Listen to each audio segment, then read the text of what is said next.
Right, so I honestly don't know why I didn't get around to doing this a lot sooner, but well, as all Whovians know, time is relative, and more often than not, wibbly wobbly. So here I am, about to do my very first classic Doctor Who review. My first review of any Doctor Who, actually. What the hell is wrong with me? Well, I'll leave that to the psychologists. For now, let's get the ball rolling with the Keeper of Traken. Warning, spoilers ahead for this 45-year-old adventure. Now, why this story in particular? Honestly, because I watched it this morning. And why was I watching it this morning? Traken is not a story I would normally choose to put on. But my son, who recently finished watching all of New Who, is now slowly exploring the classics and has expressed an interest in watching Logopolis to see Tom Baker regenerate. Obviously, I'm all for that, but I thought first Traken would be very useful for setting the scene and introducing a few of the characters that turn up in Baker's compellingly mournful swan song. So, The Keeper of Traken, written by Johnny Byrne and directed by John Black, aired across January and February 1981 and was the penultimate adventure of the Fourth Doctor's final season, Season 18, what I call the Hangdog Mopey Doctor season, where Tom Baker mostly grumps around time and space, looking very serious and occasionally remembering to crack a toothy smile. To sum it up, the Doctor and Adric are visited by the Keeper of Traken, an ancient old man who somehow manages to penetrate the TARDIS to ask the Doctor's help in trying to stop a terrible evil from taking control of an awesome power called the Source that lies at the heart of Traken civilization. Now, in my head, I remember Traken being a bit of a boring old plod. But watching it earlier today, I now think that maybe that's just a little bit unfair. Yes, it's not exactly an action-packed outing, with one character, the Keeper, stuck, slumped in a chair, and another, the Melkor, static as a calcified statue in a leafy grove. But not every episode of Doctor Who needs to be a whiz-bang bonanza. You only need to look at RTD2 to see what you get when that happens. Anyway, The Keeper of Traken is more a character piece, focusing on court intrigue and the stuffy, complicit, complacent behaviour of politicians, the consuls, who have grown too comfortable in their easy, essentially frictionless lives. It's this complacency that allows for the evil that the Melkor represents to filter through and sequester that source. Events take a turn for the even worse when it's revealed that the Melkor is actually a TARDIS, and then inside it sits the burnt, decaying form of the Master, sometimes known as the Crispy Master, last seen in The Deadly Assassin, nearing the end of his final regeneration, hungry for power as usual, but driven to new levels of insanity by the agony of his horrible, horrible condition. The Master, this time portrayed by Geoffrey Beevers with an unnervingly psychotic cackling charisma that put me in mind of someone threatening to disembowel me while gargling honey.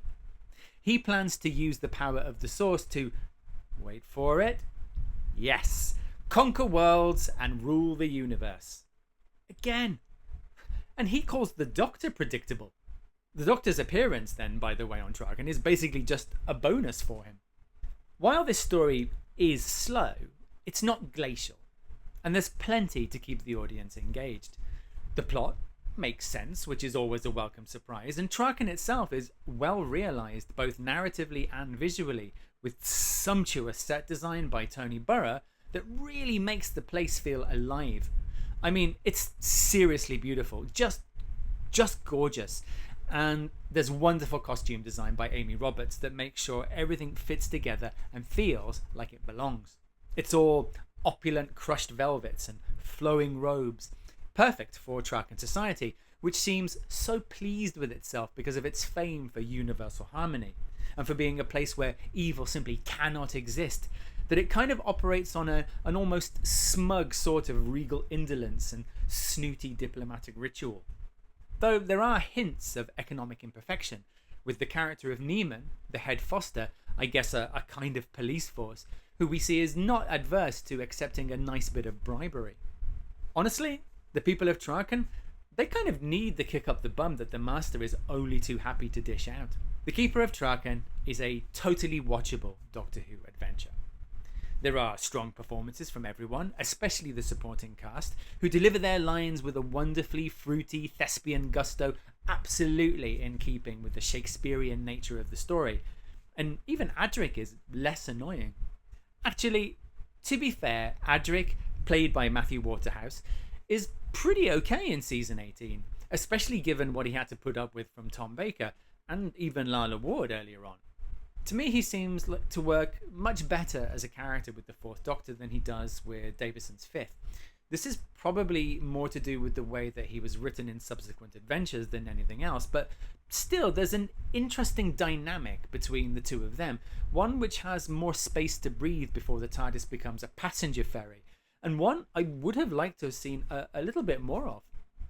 As to the wider Whoniverse in general, the Keeper of Traken is notable for the introduction both of the character Nyssa, played by Sarah Sutton, and who would soon become one of the Fifth Doctor's companions, and of Anthony Ainley as the newest, non-crispy incarnation of the Master. Up until the very end, Ainley's been playing this character called Tremas, a high-up consul, next in line to become the Keeper, and the father of Nyssa. Unfortunately for him, right after everything has been resolved and the Doctor and Adric have basically just scarpered as usual, he gets got by the Master and has his body stolen. It's a real shocker, since Tremas was a really great character, very likeable, intelligent, ready to sacrifice for the greater good, and he'd been instrumental in helping the Doctor succeed. To see him done dirty like that, just when we thought his world was safe once again, was a real rabbit punch to the kidneys, and really added to that sense of just how nasty the Master truly is. Especially as the last shot of the episode is Nyssa coming into the room, wondering where her father has gone. Ooh, chilling. Alright, I guess that just about wraps it up for this first review. I suppose the only thing left to do is to rank it. Overall, this is a solid bit of Doctor Who. Like I said, it's not particularly exciting, but yeah, it's fairly engaging. So I'm going to give it a respectable 6.9 out of 10. Maybe a 7.5. Depends on how I'm feeling on the day. Yeah. But to finish things off, I'm going to leave you with 3 things from the Keeper of Traken that I'll be keeping in my own personal TARDIS databanks.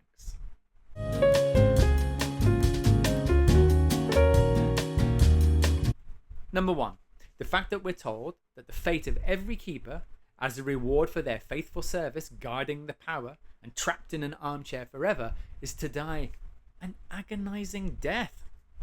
Wow, I mean, they could just die a final satisfied breath after a job well done, but no, sorry, it's agonizing pain for you, bub.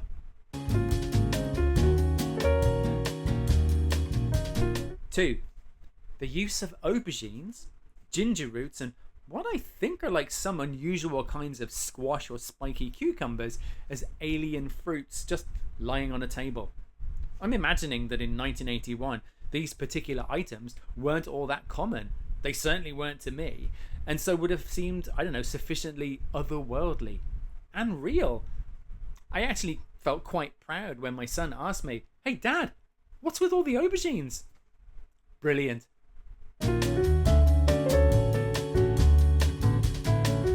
Number 3, the word hugger-mugger. Awesome. Okay, next time we take a look at Logopolis. Cue the cloister bell.